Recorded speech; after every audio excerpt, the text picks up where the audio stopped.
How to switch back to a public account in Instagram.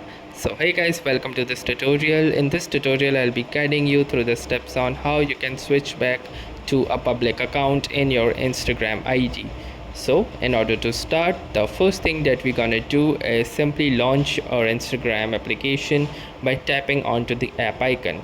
And now once you are here in the home page, you will need to click onto your profile picture icon at the bottom right. So click onto your profile picture icon and it will lead you to your profile page. Now in the profile page, click onto these three horizontal lines present at the top right corner of your screen. Now once you will tap onto them, it will lead you to settings and activity, and within the settings and activity you can see this account privacy option. So click on account privacy, and from here, if your private account is enabled, simply disable this toggle and click on switch to public, and now your account has been successfully switched to a public one. So that was all for this tutorial. Thanks for watching and have a nice day.